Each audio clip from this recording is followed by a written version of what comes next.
नमस्कार दोस्तों, economics with Manjulata में आपका स्वागत है। और आज हम कक्षा 12 के अर्थशास्त्र विषय के अंतर्गत बैंकिंग पढ़ रहे थे, यानी व्यापारिक बैंक और उसके कार्य। इसके बारे में हम पिछले वीडियो में पढ़ चुके हैं कि बैंक का क्या अर्थ है और बैंक शब्द की उत्पत्ति कैसे हुई, बैंक की परिभाषाएं क्या थी।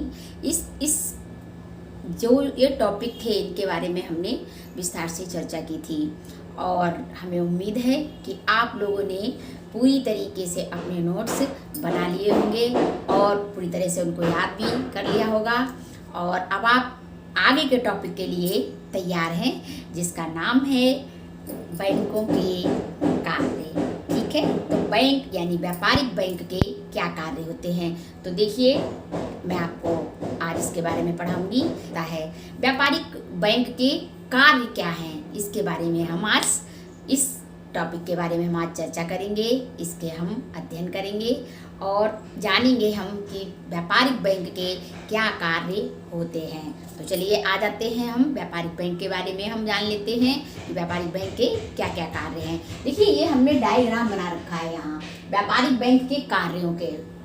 तो देखिए इसमें क्या है, हमने इसको जो व्यापारिक बैंक के कार्य हैं उनको 5 भागों में बांटा गया है। पहला क्या है, जमाएं स्वीकार करना, यानी जमा हमने ये परिभाषा में भी पढ़ा था ये तो कि जमाएं स्वीकार करती हैं बैंकें ऋण देती हैं, बैंक साख का निर्माण करती हैं। ऐसे हमने अब देखिए इसमें हमने इसमें डायग्राम जो बनाया हुआ है, ये देखिए डायग्राम, इसमें देखिए कैसे है। पहला है जमा स्वीकार करना। व्यापारिक बैंक का प्रमुख कार्य क्या है, जो कि मौलिक कार्य भी है। यानी पहला कार्य तो है ही कि जमा स्वीकार करना, लेकिन जमा वो स्वीकार कैसे करती है, 2 रूप में करती है। पहला कैसे जमा करती है, अंश पूंजी के रूप में, और दूसरा वो जनता की बचत स्वीकार करके। ठीक है, तो ये वो इस तरीके से वो दूसरा इसका कार्य है ऋण देना। अब वो ऋण कैसे देती है, ऋण देखिए वो 4 प्रकार से बैंक कैसे देती है, ऋण तथा अग्रिम के रूप में, नगद साख के रूप में, अधिविकर्ष के रूप में और विनिमय बिलों को भुनाना, इनके रूपों में वो देती है। तीसरा इसका कार्य है साख निर्माण और चौथा है इसका अभिकर्ता अथवा प्रतिनिधि संबंधी कार्य, इसको हम एजेंसी कार्य भी कह सकते हैं। अगला है विविध या अन्य कार्य। तो इनके बारे में हम अब ये तो मैंने आपको मोटे तौर पे बता दिया कि व्यापारिक बैंक के क्या कार्य होते हैं, लेकिन अब हम चर्चा करेंगे कि व्यापारिक बैंक के क्या कार्य होते हैं और वो कैसे जमाओं को स्वीकार करती है, कैसे वो ऋण देती है, कैसे वो साख का निर्माण करती है, कैसे अभिकर्ता या प्रतिनिधित्व संबंधी कार्य करती है और कैसे वो विविध कार्य या अन्य कार्य वो करती है। तो हम इनका विस्तार से इनकी चर्चा कर लेते हैं, विस्तार से इनका अध्ययन कर लेते हैं। और आप लोगों को बहुत अच्छे से पढ़ना है और बिल्कुल भी ये नहीं सोचना है कि ये बहुत कठिन सब्जेक्ट है या मेरी समझ में नहीं आ रहा है। मैं बहुत ही साधारण और सरल तरीके से आप लोगों को बताने का प्रयास करती हूँ और मुझे आशा ही नहीं बल्कि पूरा विश्वास है, पूर्ण विश्वास है कि आप लोग उसको अच्छे से समझते भी होंगे और अपने जो भी नोटबुक पर उतार करके अपने नोट्सों को भी तैयार कर रहे होंगे। क्योंकि जब हमारा ये जो सब्जेक्ट है अर्थशास्त्र, ये बहुत ही महत्वपूर्ण सब्जेक्ट है। आर्ट साइड का जो भी आर्ट स्ट्रीम है उसके अंतर्गत थोड़ा सा टिपिकल जरूर है, लेकिन अगर आप इसको बारीकी से समझेंगे और इसको नीरस नहीं बनाएंगे, बोर नहीं होंगे, तो आप इसको बहुत अच्छे से पढ़ेंगे। क्योंकि आप जिस प्रकार से अगर सब्जी लेने भी जाते हैं और लेकिन अगर अर्थशास्त्र का आपको नॉलेज नहीं है, ज्ञान नहीं है, तो आप सब्जी भी नहीं खरीद पाएंगे।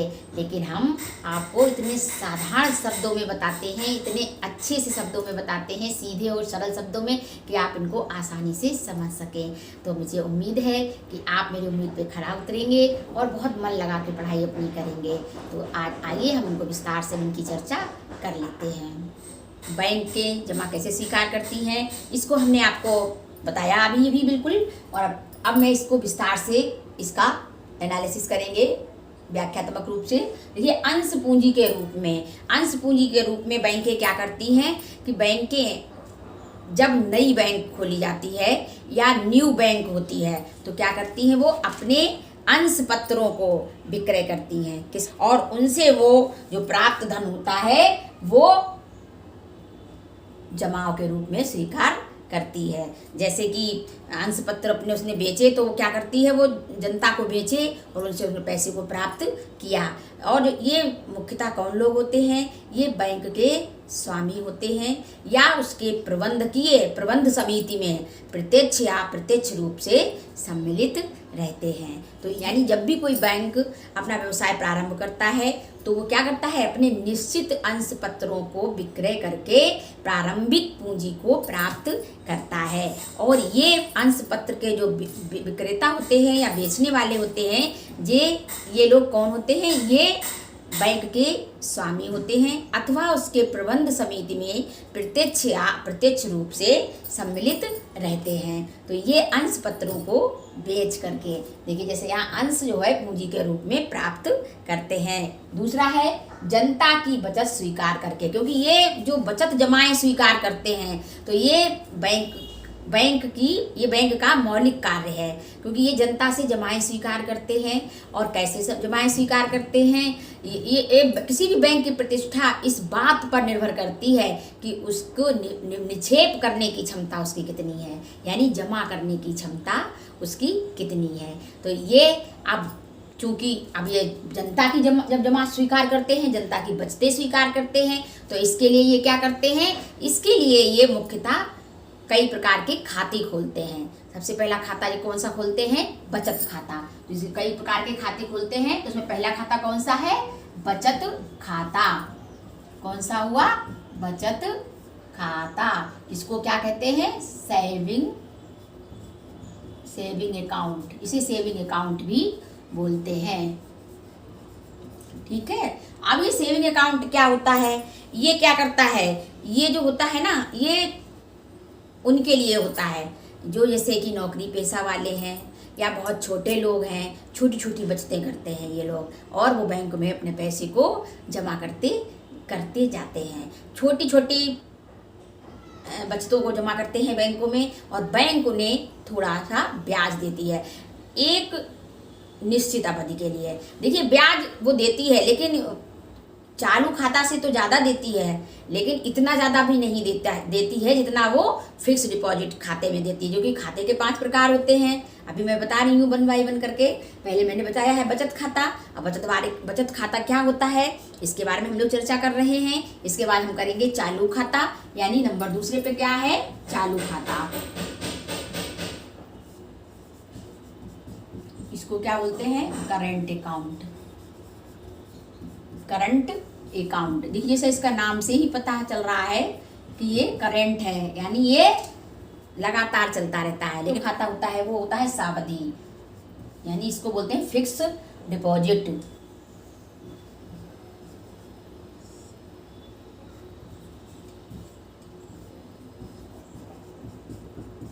खाता इसको बोलते हैं फिक्स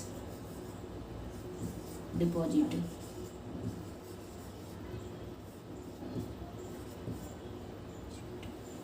फिक्स डिपॉजिट अकाउंट। तो आप जनता की बचत स्वीकार करती है, तो कैसे बचत स्वीकार करती है, इसके लिए वो कई प्रकार के खातों का नियमन करती है, कई प्रकार के खाते खोलती है अपनी बैंक में लोगों के। पहला खाता कौन सा खोलती है, बचत खाता, जिसको हम सेविंग अकाउंट भी कह सकते हैं। इसके लिए क्या है, जैसे नौकरी पेशा वाले लोग हैं या छोटे मोटे व्यापारी हैं, छोटा मोटा काम करने वाले हैं, ये अपनी छोटी छोटी बचतें जमा करते हैं बैंकों में। और इनको जमा करने पे तो कोई प्रतिबंध नहीं होता है, लेकिन निकालने पर इन पे प्रतिबंध होता है। और बैंक क्या करती है, इन पे कुछ ब्याज देती है, जो कि समयावधि, यानी जो समयावधि जमा हुआ खाता है या सावधि जमा खाता है, इससे कम होता है ब्याज। और इस प्रकार से ये बचत खाते से भी रुपये को प्राप्त करती है जनता से। किससे प्राप्त करती है, जनता से प्राप्त करती है, और इसके बदले में इनको ब्याज देती है, जो कि सावधि जमा खाता से तो कम होता है, लेकिन चालू खाते से थोड़ा ज़्यादा होता है। अब ये चालू खाता है ना, ये सावधि जमा खाता है, तो इससे थोड़ा ये ज़्यादा होता है चालू खाता से, और सावधि जमा खाता से कम होता है। तो ये होता है हमारा बचत खाता। अब चालू खाता यानी करेंट अकाउंट, इसमें क्या होता है, ये व्यापारियों के लिए होता है, उद्योगपतियों के लिए होता है, यानी व्यवसायियों के लिए होता है। इसमें क्या होता है, वो दिन में कितने बार भी रुपया उसमें भेज सकते हैं और कितने बार भी उसको निकाल सकते हैं। इस पर बिल्कुल बहुत ही कम ब्याज मिलता है, बिल्कुल ना के बराबर। भेजना भी पड़ता है उसको, कभी उसको निकालना भी पड़ता है, दिन में कई कई बार ऐसा हो जाता है। तो इसके लिए ये चालू खाते की व्यवस्था की है। किसने की है, बैंक ने की है। तो चालू खाते में क्या होता है, जो इसका लेन देन का जो हिसाब किताब होता है, तो इसका एक फायदा ये होता है कि इसका जो लेन देन का जो हिसाब होता है व्यापारियों का, उद्योगपतियों का, तो वो बैंक जो होती है वो समय समय पर उनको भेजती रहती है, इसका पूरा विवरण भेजती रहती है। इस कारण उनको कोई बहुत आसानी से अपना ब्यौरा मिल जाता है। तो ये है चालू खाता, और इसमें ब्याज जो होता है वो बिल्कुल कम होता है। अब है सावधि जमा खाता यानी फिक्स डिपॉजिट अकाउंट। इसके लिए क्या होता है, ये सावधि जमा खाता है, ये कैसा है, ये 7 महीने से लेकर के 25 वर्ष तक का हो सकता है। कोई 5 वर्ष का कराता है, कोई 7 वर्ष का कराता है, 1 वर्ष का, 2 वर्ष का, 5 वर्ष का, 10 वर्ष का, 20 वर्ष का। ये सावधि जमा खाता है। इसमें क्या होता है, रुपये जमा कर दिया जाता है बैंक में और एक रसीद दे दी जाती है। अब जितने उसमें समय भर दिया जाता है, इससे पहले वो पैसे को नहीं निकाल पाएगा, ये प्रतिबंध उसमें होता है। और इसमें ब्याज दर जो होता है वो ज़्यादा होता है। अवधि दी गई है, इससे पहले यदि वो अपने मान लीजिए पैसे जो आ पड़ी तो वो अपनी एफडी को तोड़वाएगा तो उसको ब्याज पूरा नहीं मिलेगा, ये उसमें प्रतिबंध होता है। ठीक है, तो अब हम आते हैं घरेलू बचत खाते पे, होम सेविंग अकाउंट पे। इसमें क्या होता है, बैंक जो होती है वो अपने ग्राहकों को एक गुल्लक दे देती है, और वो छोटी छोटी बचतों को, जैसे 2 रुपये, 4 रुपये, 10 रुपये, 50 रुपये, जो भी उनकी बचत हुई वो उसमें धीरे धीरे डालते जाते हैं। और समय और एक निश्चित समय पर वो उस रुपये को बैंक में जमा कराते हैं। ये भी इसी तरह होता है, बचत खाते की तरह इसमें लगभग थोड़ा कम ब्याज मिलता है, लेकिन ब्याज मिलता है। क्योंकि घर में रखने से तो अच्छा है, हम थोड़े पैसे को भी यदि बैंक में रखेंगे तो कुछ ना कुछ तो हमें प्राप्त होगा। क्योंकि घर में रखा हुआ जो रुपया पैसा है वो धन कहलाएगा, और लेकिन अगर बैंक में वो रुपया पैसा हमने रख दिया तो वो पूंजी का रूप ले लेता है। यही धन और पूंजी में अंतर है। और घर पे रखा हुआ धन चोरी भी हो सकता है ना, चोरी, लुटेरे लूट कर ले जा सकते हैं, यानी धन तो गया ही गया, अपनी जान भी साथ में जा सकती है। तो ये चीज़ें ध्यान में रखते हुए हम बैंक की सुविधा का लाभ उठाते हैं, क्योंकि बैंक ने इन खातों की जो व्यवस्था की हुई है कि ताकि हम जमाएं कैसे, जनता की स्वीकार करें। अगला है हमारा अनिश्चितकालीन जमा खाता यानी इंडेफिनिट पीरियड डिपॉजिट अकाउंट। अब इसमें क्या होता है, जब अनिश्चितकालीन के लिए जमा कर दिया जाता है पैसा ये, और इससे जो उसमें कोई समय सीमा नहीं होती है निश्चित, लेकिन एक समय से पहले उसको कोई निकाल नहीं सकता है। लेकिन ये जो है ना, ये ज़्यादा लोकप्रिय ये अकाउंट नहीं है, और इसको लोग जल्दी इसको यूज नहीं करते, इसका प्रयोग नहीं करते हैं। वर्तमान में ये 4 सबसे ज़्यादा इस्तेमाल किए जाने वाले खाते हैं, जिनको हमने देखिए अभी इनका हमने अध्ययन कर लिया।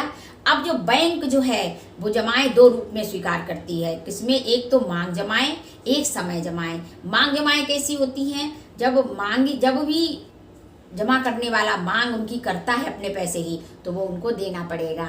और समय जमाएं कैसी होती हैं, एक समय होता है निश्चित, उस समय से पहले वो उस पैसे को निकाल नहीं सकता बैंक से।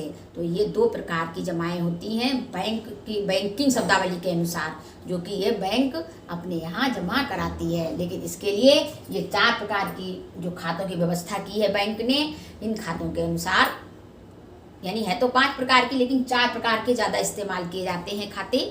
तो इन खातों की व्यवस्था बैंक ने की है अपनी जमाएं जमा करने के लिए, जनता की बचत को कैसे वो जमा करे अपने पास, तभी तो बैंक कार्य कर पाएंगे। जमाएं स्वीकार करेंगे, दूसरा कार्य है ऋण भी देंगे। अब हम दूसरा कार्य इसका देख लेते हैं कि ऋण देना। पहला महत्वपूर्ण कार्य क्या है, जमाएं स्वीकार करना। जमाएं वो 2 तरीके से स्वीकार करते हैं, यानी एक तो अपने अंशपत्रों को विक्रय करके, और दूसरी जब भी कोई बैंक स्थापित होती है या बैंक अपने प्रारंभिक पूंजी कैसे प्राप्त करते हैं, अपने अंशपत्रों की बिक्री करके। दूसरा जनता की बचत को स्वीकार करके। और जनता की बचत को स्वीकार करने के लिए बैंक ने 4 प्रकार के खातों की व्यवस्था की है, जैसे चालू खाता, बचत खाता, सावधि जमा खाता, अनिश्चितकालीन जमा खाता और 5वां है घरेलू बचत खाता। इसमें बचत खाते के बराबर या उससे थोड़ा कम ब्याज दिया जाता है। तो इस तरीके से हमने ये जाना कि जमाएं कैसे स्वीकार करता है बैंक।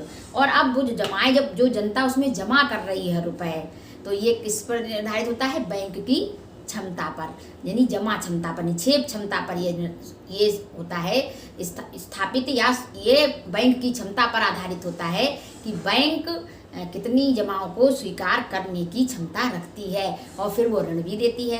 अब देखिए, जैसे अब वो ऋण जब देती है बैंक, तो क्या करती है वो, जब वो जनता से जमाएं लेती है तो उनको वो कितना देती है? कम ब्याज देती है। और जब जनता को वो ऋण देती है तो उनसे वो ज़्यादा ब्याज लेती है। देखिए, इसको हम पढ़ेंगे जब साख निर्माण के अंतर्गत, तो मैं इसको आपको विस्तार से इसके बारे में आपको बताऊंगी। जैसे मान लीजिए ये बैंक है, ये बैंक है हमारी, ये बैंक है और यहाँ पर क्या है? ये हमारा ये मान लीजिए कस्टमर है और इधर है हमारा बी, मान लीजिए कस्टमर है ये जो है इसको जमा यहाँ करा, इसने पैसा क्या किया? जमा करा। अब बैंक इसको क्या देगी? ब्याज देगी, लेकिन इसको कैसा देगी? कम देगी, इसको ब्याज कम देगी ना। और इधर अब मान लीजिए इसको ज़रूरत है पैसे की, ये दूसरा व्यक्ति है, इसको पैसे की ज़रूरत है, जैसे शादी के लिए, ब्याह के लिए, वाहन के लिए, घर के लिए, अपने व्यवसाय को और बढ़ाने के लिए लोग लोन लेते हैं ना। तो वो लोग लोन लेते हैं, ऋण लेते हैं, तो कौन देता है? बैंक देते हैं। क्या थे हमारे पूर्व में हमारे महाजन थे, साहूकार थे, सुनार थे, आढ़तिये थे, लेकिन आज हम किससे लोन लेते हैं? बैंक से लोन लेते हैं। तो जब क्या करते हैं, इसने जब इसको यहाँ जमा किया, जब ये इसको दे रहा है ऋण, क्या दे रहा है इसको? ऋण।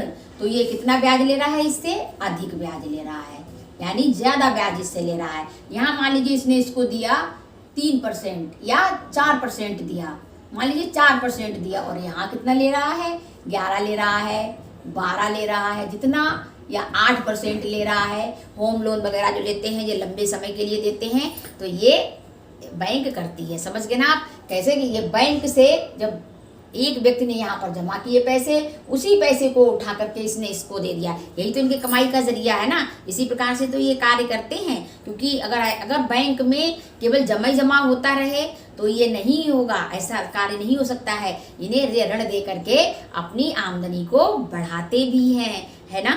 तो ये चीज़ है। तो ये बैंकों में कैसे किस प्रकार कितने ऋण देते हैं, किस प्रकार से ऋण देते हैं? 4 प्रकार के ऋण देते हैं। पहला है आपका ऋण तथा अग्रिम, यानी लोन्स एंड एडवांस। दूसरा है नगद साख, कैश क्रेडिट। तीसरा है अधिविकर्ष, ओवरड्राफ्ट। और चौथा है विनिमय बिलों को भुनाना, डिस्काउंटिंग ऑफ बिल्स।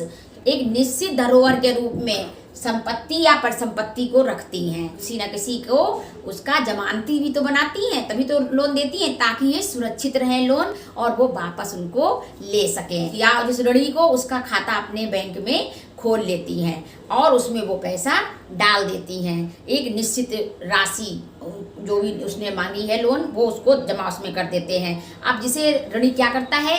आवश्यकता अनुसार निकालता रहता है, और चाहे तो वो पूरी राशि भी उसमें निकाल सकता है। और क्या होता है, लेकिन ब्याज की दर किस पे निर्धारित होती है?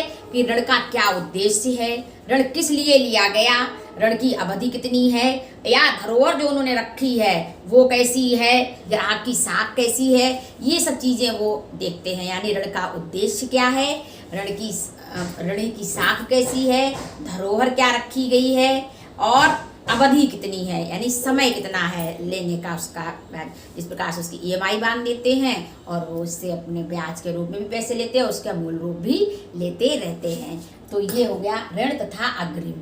दूसरा है नगद साख। अब नगद साख क्या है? इसमें क्या है, इसके अंतर्गत क्या है कि जो भी प्रतिभूतियाँ होती हैं उनके आधार पर एक निश्चित मात्रा में ऋण देने का अधिकार होता है।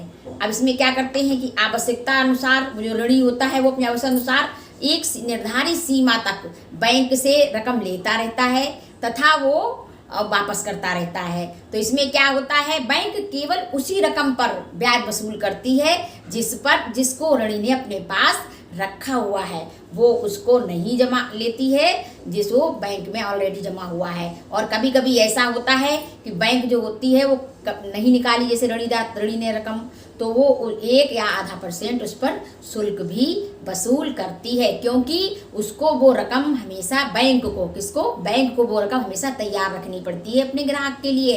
अगर वो तैयार नहीं रखेंगे तो वो ऋणी कहेगा लो हमने यहाँ से लोन लिया और हमारा मिल नहीं रहा है, इसलिए वो हमेशा तैयार रखनी पड़ती है। और जो ये तरीका है या ये व्यवस्था है लगभग संसार के सभी देशों में बहुत लोकप्रिय है। कौन सी? नगद साख। ठीक है, ये बिजनेस वाले लोग अक्सर इसको अपनी ले लेते हैं लोन, और जब उन्हें ज़रूरत होती है तो अपने निकाल लेते हैं, और ज़रूरत नहीं होती तो उसको वापस बैंक में जमा कर देते हैं, जिस पर उनको ब्याज नहीं लगता है, 1-2% देना पड़ता है केवल। तो ये होता है नगद साख। अगला है अधिविकर्ष यानी ओवरड्राफ्ट। जीरो बैलेंस पर खाते खोले गए थे, मोदी जी ने खुलवाए थे, तो वो क्या था, उसमें क्या था, उसमें ये था अधिविकर्ष। जैसे अधिविकर्ष की सुविधा दी गई यानी ओवरड्राफ्ट की। कैसे ग्राहकों को दी गई? जिनकी साख अच्छी हो, जो नियमित लेन देन करते थे और जिनकी प्रतिष्ठा थी समाज में। जैसे ऐसा नहीं कि उन्होंने निकाल लिया फिर वो देने ही नहीं गए, या उन्होंने दोबारा अपने उसको चलाया ही नहीं, अपने खाते को एक बार खोला है बस भूल गए कि हमने खाता खुलवाया भी था कभी। लेकिन जो नियमित लेन देन करते हैं तो उनको क्या है कि जितने जमा है उससे अधिक की निकालने की सुविधा देते हैं। जैसे कैसे देते हैं? मान लीजिए मेरे पास 6,000 रुपये हैं और मुझे 11,000 रुपये एकदम से चाहिए, जमा किसी को देने हैं, तो बैंक क्या करेगी, हमें 5,000 रुपये अधिविकर्ष के रूप में दे देगी, यानी ओवरड्राफ्ट के रूप में हमको दे देगी एक निश्चित समय के लिए। ऐसा नहीं कि देकर भूल जाए बैंक, ऐसा नहीं करेगी, वो एक निश्चित समय के लिए दे देगी और हमें वो उस निश्चित समय में वो जमा करने हैं, यानी वापस करने हैं बैंक को। नहीं तो बैंक वाले हमारा विश्वास नहीं करेंगे ना, साख हमारी खराब हो जाएगी तो फिर तो हमें मिलेगा ही नहीं लोन। इसीलिए अपनी साख को बचाए रखना है, और हमने जैसे पैसा लोन लिया है उसको हमें समय पर, जो तय समय है उस पर हमें चुकाना चाहिए, तभी हमें बैंकों का फायदा असली मिल सकता है। तो ये तो था हमारा ये अधिविकर्ष, इसका मतलब है ओवरड्राफ्ट। और अगला है विनिमय बिलों को भुनाना। अब ऋण देती है 4 प्रकार से, जैसे जमाएं स्वीकार करती है। मैं आपको बताया ना इस उदाहरण के द्वारा कि बैंक जब जमाएं स्वीकार करती है तो कम ब्याज देती है, और जब ऋण देती है तो अधिक ब्याज लेती है। यही उसके कमाई का जरिया है, यही कमाई का साधन है। बिलों को भुनाना ये बैंक का एक प्रचलित तरीका है। ये क्या करती है, अपने जो बैंक के जो ग्राहक होते हैं, जो व्यापारी होते हैं, उनकी हुंडियों बिलों को भुनाना भी एक कार्य है इसका। क्या है कि ये क्या करती है, जैसे जो सावधि बिल और हुंडी होते हैं उनको वो तत्काल कटौती करके, यानी जो बट्टा होता है ना, बट्टा काट करके वो व्यापारियों को तत्काल भुगतान कर देती है। 3 बातों का ध्यान रखती है। पहला होता है बिल की अवधि कितनी है, दूसरा है बिल की राशि कितनी है, और तीसरा जोखिम की मात्रा कितनी है। ऐसे वो जो होता है वो क्या करते हैं, लेकिन ऐसे जो ऋण होते हैं वो सदैव लाभदायक होते हैं और सुरक्षित होते हैं, क्योंकि इसमें दोनों की लेन, यानी जिसकी बिल और हुंडी है उसकी भी जिम्मेदारी बनती है, और जिसको भुगतान किया जाता है उसकी भी जिम्मेदारी बनती है कि जल्दी से हम इनको वापस करें, और इनमें दोहरी सुरक्षा प्रदान की जाती है। इन बिलों को केंद्रीय बैंक से भी भुनाया जा सकता है। तो इस प्रकार से ये दूसरा कार्य, बैंक का दूसरा कार्य क्या, पहला था जमाएं स्वीकार करना और दूसरा था ऋण देना। तीसरा कार्य है इसका साख निर्माण। तीसरा कार्य कौन सा है? साख निर्माण। इसके बारे में हमने आपको बताया कि ये बैंक का प्रमुख कार्य होता है। साख निर्माण यानी क्रेडिट क्रिएशन, ये बैंक का प्रमुख कार्य होता है। साख सृजन की जो संस्थाएं हैं वो कौन है? बैंक हैं, और वे इसके द्वारा ही जमा राशियों को बॉन्ड के द्वारा, साख पत्रों के द्वारा तथा ऋण पत्रों से वो करती हैं, साख का सृजन करती हैं। इसको हम विस्तार से जब बताएंगे, जब साख सृजन के बारे में हम इसके आगे आपको अगले वीडियो में जरूर बताएंगे और विस्तार से बताएंगे, तब आप लोग जानेंगे कि साख का निर्माण बैंकें कैसे करती हैं। तो ये के रूप में कैसे कार्य करते हैं, जैसे कि कोई बीमा है, कोई बिल है, कोई हमारा चेक है, कोई ड्राफ्ट है, तो इसमें क्या करते हैं, चेक है, बिल है, हुंडी है, इनका क्या करते हैं, ग्राहकों द्वारा जो भेजे जाते हैं साख पत्र, इनका भुगतान संबंधी कार्य किए जाते हैं, इसीलिए इसको एजेंसी कार्य भी बोलते हैं। इसके अलावा ग्राहकों की ओर से ब्याज, लाभांश, किराया और ऋणों की जो किस्तें होती हैं उनको स्वीकार करने संबंधी कार्य भी किए जाते हैं, यानी उनको भुगतान किया जाता है बैंकों को और वो उनको स्वीकार करते हैं। इस प्रकार से क्या होता है, जैसे ग्राहक को किसी को एक स्थान से दूसरे स्थान पर रुपया भेजना है तो भी ये कार्य करते हैं। विक्रेता संबंधी कार्य हैं, ये कार्य उसके अंतर्गत आते हैं। इसके अलावा है कि जैसे जो व्यवसायिक जो प्रतिभूतियाँ होती हैं उनका क्रय विक्रय भी इसी कार्य के अंतर्गत किया जाता है। जो होती हैं वो अपने ग्राहकों को पूंजी के विनियोग की भी सलाह देती हैं। इस कार्य के अंतर्गत अभिकर्ता अथवा प्रतिनिधित्व संबंधी कार्य के अंतर्गत ये बहुत सारे कार्य करती है, बैंकें बहुत सारे कार्य करती हैं। तो ये हो गया हमारा चौथा कार्य। और पांचवा हमारा है अन्य कार्य। इसके अन्य कार्य के अंतर्गत बैंक के कार्य कौन कौन से हैं? पहला है इंटरनेट,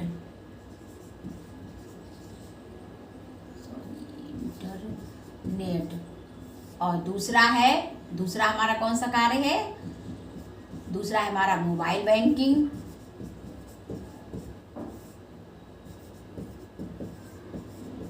आप लोग उतार जरूर लीजिएगा, नोट्स जरूर बना लीजिएगा। तीसरा है हमारा एटीएम और चौथा है लॉकर सुविधा।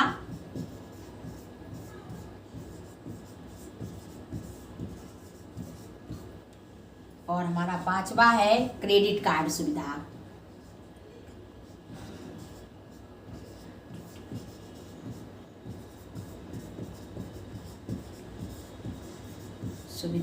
देखिए, ये जो अन्य कार्य हैं या विविध कार्य हैं के काम से क्या होता है, इंटरनेट बैंकिंग होती है। इंटरनेट बैंकिंग सभी लोग जानते हैं। आजकल अब क्या होता है कि बैंक का तो समय होता है एक निश्चित, लेकिन इंटरनेट के जरिए हम 24 घंटे बैंक का कार्य कर सकते हैं। बैंकिंग सेवा का लाभ ले सकते हैं इसके द्वारा। और इसके बाद विभिन्न प्रकार के भुगतान हम बैंकों के द्वारा कर सकते हैं घर बैठे बैठे।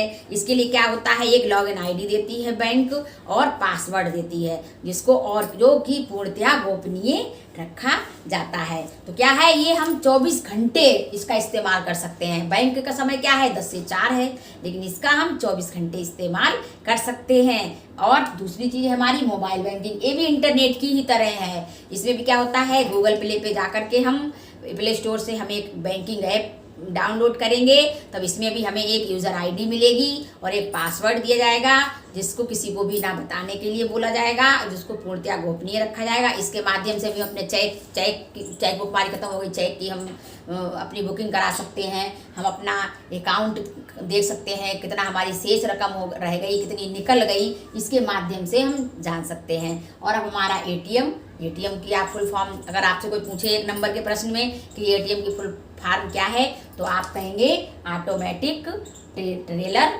मशीन। Automated teller machine. इसमें क्या होता है, ये भी 24 आवर होती है। हम जब भी चाहें इसमें पैसा निकाल सकते हैं, एक निश्चित सीमा तक। अपने एक मशीन होती है, इसमें अपने कार्ड को हम इंसर्ट करते हैं, जो कि बैंक के द्वारा ही दिया जाता है। वो कार्ड एटीएम कार्ड उसको बोलते हैं। वो उसमें डाल करके, और आप सभी लोग इसको यूज करते होंगे और हम इसको निकाल सकते हैं, लेकिन एक निश्चित सीमा तक निकाल सकते हैं, उससे ज़्यादा नहीं हम इसको निकाल सकते हैं। इसके बाद में है लॉकर सुविधा। अब लॉकर सुविधा हम आपको बता रहे हैं कि अभी दिल्ली की घटना है, उत्तम नगर में कुछ लोग बनकर आए और घर में आकर के उन्होंने लगा दी गन पॉइंट पे सबको ले लिया और सारा सामान लूट कर चले गए। ये बिल्कुल ताज़ी घटना है। तो इस प्रकार से ये लॉकर सुविधा मिलती है। कैसे कि उसमें क्या होता है कि बैंक में जाइए आप, और एक लॉकर, एक छोटे छोटे बॉक्स बने होते हैं, उन पर नंबर लिखे होते हैं, उन्हीं नंबर की चाबी आपको मिल जाएगी। उसमें आप अपने बहुमूल्य वस्तुएं रख सकते हैं, कीमती सामान रख सकते हैं। बैंक उसकी सुविधा देती है और बैंक उसकी सुरक्षा भी करती है, क्योंकि बैंक में बहुत सारे कैमराज लगे होते हैं, बहुत सारे गार्ड बैठे होते हैं। तो बैंक में हमारा सामान सुरक्षित है ना, तो हम बैंक में जाकर के इसकी सुविधा का लाभ उठा सकते हैं। एक चाबी बैंक रखती है और एक चाबी ग्राहक को दी जाती है इसमें, और जो नंबर पड़ा होता है उस लॉकर को, वो लॉकर उसको दे दिया जाता है, उसके नाम इशू कर दिया जाता है। और क्या करती है, इसके बदले में थोड़ा शुल्क लेती है, और वो शुल्क कैसा लेती है, ईयरली लेती है, यानी वार्षिक शुल्क लेती है। तो ये हमारी लॉकर सुविधा है। इसमें हम अपने जेवरात, बहुमूल्य वस्तुएं वहाँ रख करके अपने आप को सुरक्षित रख सकते हैं, क्योंकि जेवरात तो जाएंगे ही जाएंगे, पैसा तो जाएगा ही जाएगा, जान पर भी बन सकती है। इसलिए इस सुविधा का लाभ हम अपनी बैंक से अच्छे से उठा सकते हैं। फिर है क्रेडिट कार्ड सुविधा। एक अन्य कार्यों के अंतर्गत ये कार्य करती है। एक तो डेबिट कार्ड की तरह ही क्रेडिट कार्ड होता है, लेकिन डेबिट कार्ड में क्या होता है, पैसे रखने पड़ते हैं अपने बैंक में, तभी हम इसका प्रयोग कर सकते हैं। लेकिन क्रेडिट कार्ड में क्या होता है, शॉपिंग वॉपिंग वगैरह में इसका इस्तेमाल ज़्यादा होता है। हम इसमें क्या करते हैं, ये भी साख जिसकी अच्छी है, यानी प्रतिष्ठित ग्राहक हैं, जो उनके नियमित हैं, जो नियम के अंतर्गत कार्य करते हैं, उन्हीं को यह सुविधा प्रदान की जाती है। ऐसा नहीं है कि कोई लिया रुपये एक बार और बस दोबारा दिया ही नहीं उसको, तो ऐसा नहीं करना है। वैसे क्रेडिट कार्ड का यूज हमें तभी करना है जब शॉपिंग वगैरह में हम कर लेते हैं इसका यूज। जैसे हमारे पास पैसे नहीं है बैंक में, तब भी बैंक ओवरड्राफ्ट की सुविधा देती है। अधिविकर्ष की तरह ये भी होता है। जैसे अधिविकर्ष में हमने बताया ऋण देते हैं, उसी प्रकार से इसमें भी, और समय एक निश्चित समय होता है इसमें भी। ऐसा नहीं बहुत लंबे समय तक इसका यूज करते रहो और बैंक में हमको जमा करने पड़ते हैं। तो हमने पढ़ लिया बैंक के कार्य कौन कौन से होते हैं। यानी पहली बैंक मांग जमाएं स्वीकार करना, दूसरी ऋण देना, तीसरा साख का निर्माण, चौथा एजेंसी संबंधी कार्य, और पांचवा अन्य कार्य, जिनके अंतर्गत हम इन पांचों का अध्ययन किया हमने बारी बारी से। और व्यापारिक बैंक के कार्यों को हमने आज पढ़ा, उसका अध्ययन किया, और हमें आशा है कि आप लोगों को अच्छी समझ में आ गए होंगे। और अगले वीडियो में हम साख के निर्माण के बारे में आप लोगों को बताएंगे।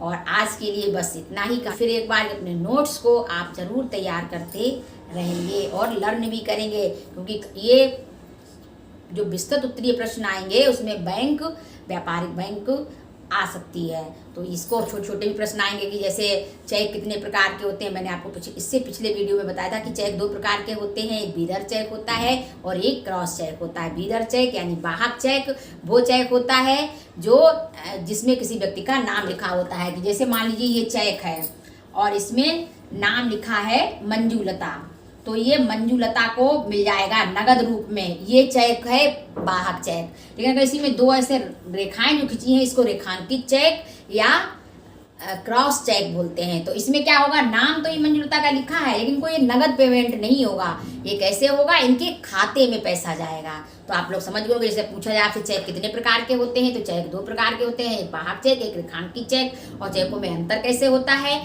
जो बीदर चेक होता है उसमें जो नाम लिखा रहता है उसको नगद रुपए दे दिए जाते हैं, और रेखांकित चेक में जिसका नाम लिखा होता है उसके खाते में पैसे डाले जाते हैं, उसको नगद पैसे यानी कैश नहीं उसको मिलता है। तो बस इतना ही। मेरे साथ बने रहिए, पढ़िए, आगे बढ़िए, और मेरे इस चैनल को जरूर लाइक, सब्सक्राइब, कमेंट और लाइक करिए। धन्यवाद।